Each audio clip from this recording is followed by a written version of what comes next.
Bismillahirrahmanirrahim. Assalamu alaikum wa rahmatullahi wa barakatuhu. Students, hope you all are fine and doing great. Today we are going to start Science for grade 8th. All of you open your reading textbook page number 52, topic acid rain. Sulfur dioxide and oxides of nitrogen are present in the atmosphere as air pollutants. They can dissolve in water vapors in clouds and turn into acid like sulfuric acid and nitric acid. These acids make the rain water acidic. Okay students, हम आज किसके बारे में पढ़ रहे हैं? Acid rain के बारे में पढ़ रहे हैं। अब आपको पता है कि सल्फर डाइऑक्साइड्स और ऑक्साइड ऑफ नाइट्रोजन जो हैं वो ऐसा एयर पोल्यूटेंट एटमॉस्फेयर में हर वक्त पाए जाते हैं। अब ये सल्फर डाइऑक्साइड और जो नाइट्रोजन के जो ऑक्साइड्स हैं ये वाटर वेपर्स में डिजोल्व हो जाएंगे क्लाउड्स के अंदर और एसिड को सल्फ्यूरिक एसिड में एंड टर्न इनटू एसिड, और उसके बाद ये जो ऑक्साइड्स हैं ये किस में टर्न हो जाएंगे? एसिड में टर्न हो जाएंगे। कौन कौन से एसिड बनेंगे आपके पास? सल्फ्यूरिक एसिड और नाइट्रिक एसिड। अब ये एसिड क्या करेंगे? जो रेन वाटर है उसको एसिडिक बना देंगे। The effect of acid rain on animals, plants and buildings are, अब देखिए स्टूडेंट्स, ये जो डायग्राम्स आपको दिखाई गई हैं इन डायग्राम्स में आपको एसिड रेन के इफेक्ट दिखाए गए हैं। जस्ट लाइक यहाँ पर देखें, fish killed by acid rain water. Aquatic life जो है वो एसिड रेन की वजह से क्या हो रही है? खत्म हो रही है। Stone work erosion caused bye acid rain, इसके अलावा स्टोन्स जो है उनकी इरोजन हो रही है एसिड रेन की वजह से। Okay students, all these are the effect of acid rain. Next आपके पास है acid rain kills the aquatic life in river, lakes and ponds. अब आपको पता है स्टूडेंट कि जो एसिड रेन है वो एक्वेटिक लाइफ को भी स्पॉइल कर रही है, डिस्ट्रॉय कर रही है। इसके अलावा ट्रीज को ये बैडली डिस्ट्रॉय कर रही है, जस्ट लाइक ट्रीज की जो लीव्स हैं उनके जो बार्क है उनको भी तबाह कर रही है। It crores the metals and the stone used in building. इसके अलावा देखिए करोड्स में रफ्ता रफ्ता खा जाना या फिर कम हो जाना या जंग लग जाना। तो जितने भी मेटल्स और स्टोन है बिल्डिंग के अंदर जो यूज हो रहे हैं उनको भी ये रफ्ता रफ्ता खत्म कर रहा है। कौन कर रहा है? एसिड रेन उनको खत्म कर रही है। The acid rain water flowing into field make the soil acidic. इसके अलावा एसिड रेन का वो पानी जो कि फील्ड वगैरह में जाएगा, खेतों में जाएगा, उसकी वजह से हमारी सॉइल एसिडिक हो जाएगी और हमारी जो फसलें हैं, हमारी जो क्रॉप्स हैं वो अच्छी तरह से ग्रो नहीं हो सकेंगी। सेकेंड टॉपिक है हमारा आज का deforestation. Forest are are great wealth. आपको पता है जंगलात जो है वो एक बहुत बड़ी दौलत है हमारी। They bring favourable changes in climate of in area. इसके अलावा हमारी क्लाइमेट, हमारी आबो हवा में ये अच्छे असरात मुरतब करते हैं। They stop storm and bring rains. अब इनकी वजह से स्टॉर्म, तूफान जो है वो रुक जाते हैं और बारिशें होती हैं। They are source of many useful material such as timber, firewood, resin, gums and medicine. इसके अलावा जो फॉरेस्ट हैं उनसे हम बहुत सारे यूजफुल मटेरियल हासिल करते हैं, जस्ट लाइक टिम्बर। टिम्बर क्या है स्टूडेंट? वो लकड़ी जिससे हम फर्नीचर बनाते हैं या फिर इमारत की लकड़ी। फायरवुड, रेजन, रेजन मीन राल टपकना दरख्त से, ठीक है। अब जी देखें, जो दरख्त के अंदर जो चिपचिपा सा आपको मटेरियल मिलता है उसको हम रेजन बोलते हैं या फिर आप गोंद भी कह सकते हैं। Gums and medicine, they prevent soil erosion. अब इनकी वजह से, फॉरेस्ट की वजह से सॉइल की जो इरोजन है वो प्रिवेंट मीन खत्म हो जाती है, कम हो जाती है, हमें उससे निजात मिल जाती है।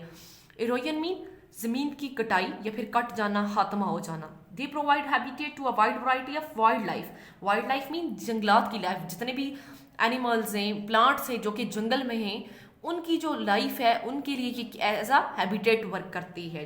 Forest as a habitat wild life के लिए वर्क कर रहे हैं।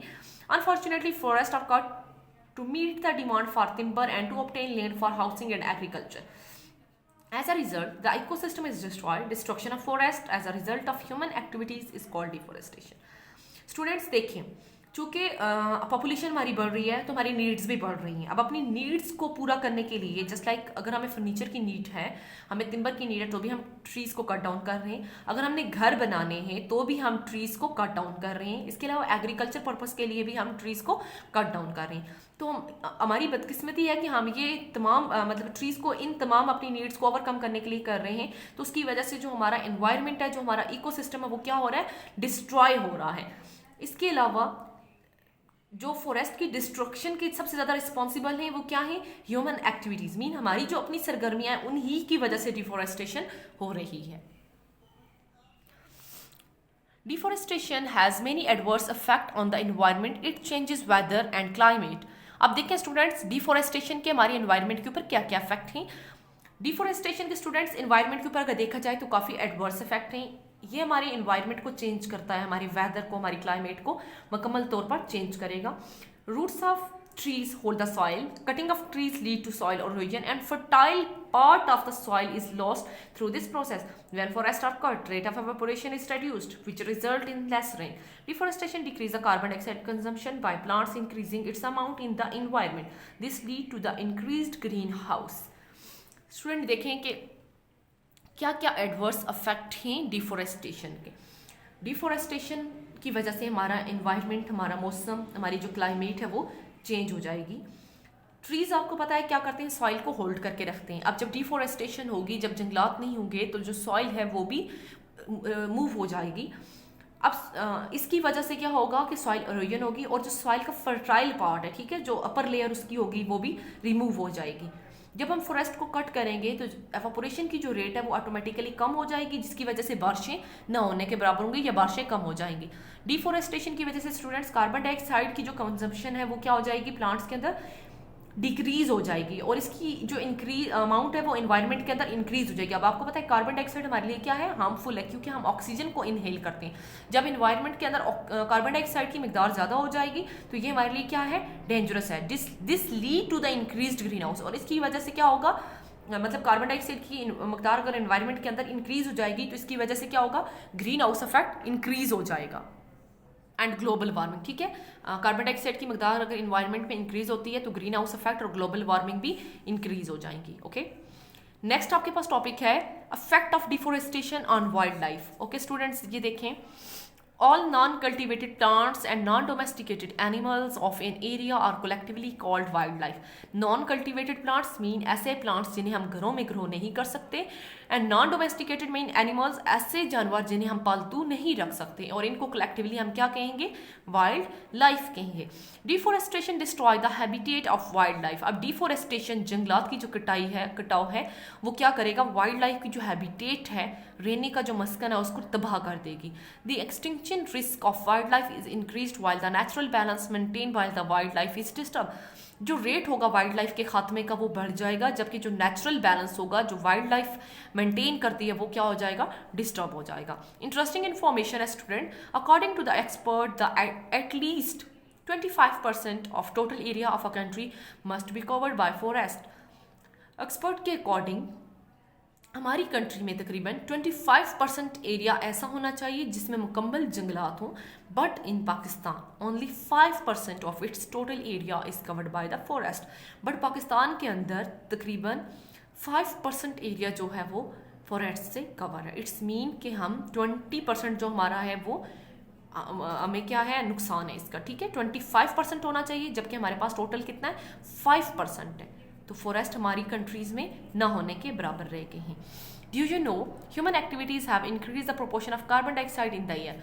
देखिए स्टूडेंट्स, ह्यूमन की जो एक्टिविटीज़ हैं उनकी वजह से कार्बन डाइऑक्साइड की मकदार हवा के अंदर ज़्यादा हो रही है। कार्बन डाइऑक्साइड की जो रेशियो है, उसका जो तनासब है, वो हवा के अंदर ज़्यादा हो रहा है। फ्रॉम 0.03 टू 0.04, देखिए 0.03 था ये, और ये कहाँ पर मूव कर रहा है, 0.04 तक in about 100 years. Scientist think that if this trend is continue, scientist का ख्याल है, सियासतदान, अगर ये ऐसे ही चलता रहा, the amount of carbon dioxide in the air will be double. तो कार्बन डाइऑक्साइड की जो मकदार हवा में है वो डबल हो जाएगी by the middle of the next century.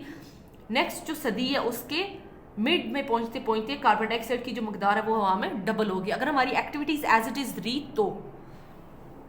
Lake of natural resources, lake of natural resources mean, natural mean कुदरती, रिसोर्सेज मीन ज़राए, लेक मीन खात्मा। ठीक है, नेचुरल रिसोर्सेज का खात्मा। अब आपको पता है स्टूडेंट्स के हमारे जो नेचुरल रिसोर्सेज वो कौन कौन से हैं, coal, natural gas, oil, minerals, trees, animals, ये सब हमारे क्या हैं, नेचुरल रिसोर्सेज हैं। अब ये रिसोर्सेज जो हैं ये अर्थ के ऊपर लिमिटेड हो गए हैं, और बहुत सारे जो ऐसे हैं जो नॉन रीन्यूएबल हैं। ठीक है, नॉन रीन्यूएबल मीन ऐसे जिन्हें हम दोबारा से, जिनकी हम तजदीद नहीं कर सकते, जो दोबारा इजरा के काबिल नहीं है। अब वो रिसोर्सेज जिनको हम इमीडिएटली रीजनरेट ना कर सकें उनको हम क्या बोलेंगे, non renewable resources. The limited and non-renewable resources are used to produce energy to run industry. अब देखिए स्टूडेंट्स, ये जो नॉन रीन्यूएबल रिसोर्सेज हैं इनको हम किस पर्पस के लिए यूज़ करते हैं, इंडस्ट्रीज को रन करने के लिए, ट्रांसपोर्ट के लिए और हाउस होल्ड एप्लियंसेस के लिए हम इनको यूज करते हैं, they will get depleted and hence alternate source of energy need to be developed. अब ये देखें, ये जो रिसोर्सेज है हमारे पास, ये क्या हो रहे हैं, खत्म हो रहे हैं। तो हमें क्या करना चाहिए, ऑल्टरनेट, बारी बारी, ठीक है, sources of energy need to be developed. तो हमें इनकी मुतबादल रिसोर्सेज जो हैं उनको डेवलप करने की नीड आ गई हुई है। A lot of energy which could do useful work is wasted by men. A lot of energy which could do, देखें बहुत सारी एनर्जी जो कि बहुत सारी यूजफुल वर्क कर सकती है, उसको कौन वेस्ट कर रहा है, इंसान वेस्ट कर रहा है, आदमी। फॉर इंस्टेंस, मिसाल के तौर पर, household appliances are left running even when no one is using them. Similarly, instead of using public transport, personal cars are used which consume a lot of fuel. The unwise use of non-renewable sources of energy may result into non-recoverable loss. अब देखिए students, मिसाल के तौर पर मैंने आपको example दी।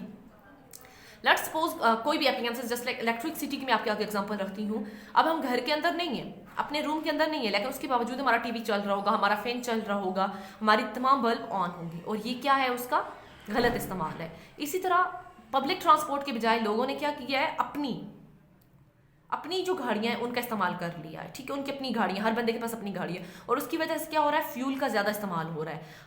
अगर हम इसी बेअक्ली के साथ ये सब चीज़ें करते रहेंगे तो जो हमारे नॉन रीन्यूएबल रिसोर्सेज हैं वो क्या हो जाएंगे, नॉन रिकवरेबल लॉस में चेंज हो जाएंगे। मीन ऐसा हमें लॉस होगा जिसको हम दोबारा से सेट नहीं कर सकेंगे।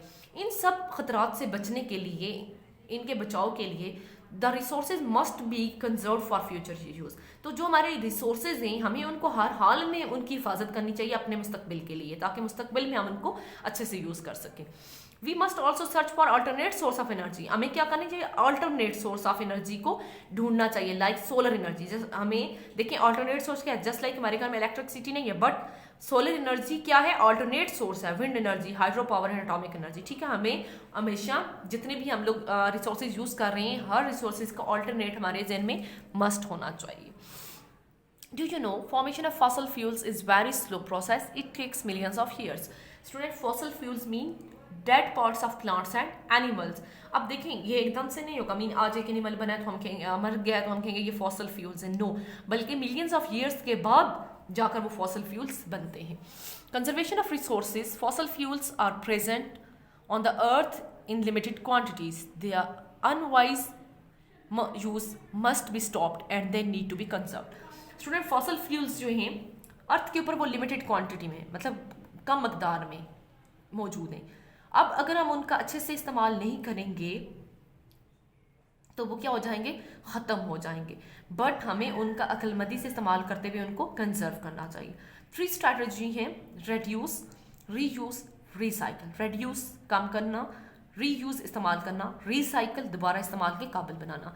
जब हम इन तीनों स्ट्रैटेजी को अपनाएंगे तो हम किसी हद तक इन रिसोर्सेज को कंजर्व कर सकते हैं। Okay, first strategy in this connection is reduce the use of non-biodegradable। non-biodegradable mean ऐसे मटेरियल जो जरासीम वगैरह के अमल से ख़राब ना हो सकें, ठीक है, जरासीम वगैरह के अमल से ख़राब ना हो सके, वो कौन से नॉन बायोडिग्रेडेबल ऑब्जेक्ट्स हैं। should be reduced and the resources which are used in their manufacture should be conserved। इनको हमें reduce कर देना चाहिए और वो resources जो इनकी तैयारी में इस्तेमाल होते हैं उन्हें हमें महफूज कर लेना चाहिए। सेकंड स्टेप क्या है आपके पास, reuse. The non biodegradable objects should be used again and again. हमें इन ऑब्जेक्ट्स को बार बार इस्तेमाल करना चाहिए, बजाय इसके कि हमें इनको एक दफ़ा यूज करने के बाद फेंक दें।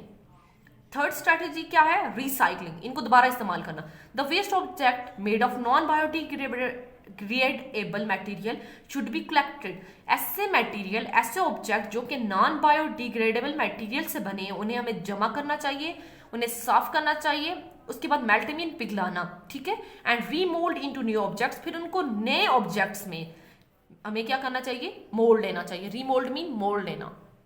Bye adopting the above 3 strategy habitats we can conserve our resources. Okay students, ये तीनों जो स्ट्रैटेजी हैं, अगर हम इन स्ट्रैटेजीज को इनको अमल करें, अगर हम इनको अपना लें तो हम अपने जो नेचुरल रिसोर्सेज हैं उनको काफ़ी हद तक कंजर्व कर सकते हैं। ओके स्टूडेंट्स, ये हमारा आज का लेक्चर था। आपने इस लेक्चर से तकरीबन 15 MCQs बनाने हैं और अच्छे से जितनी भी डेफिनेशंस हैं उनको अच्छे से प्रिपेयर करना है।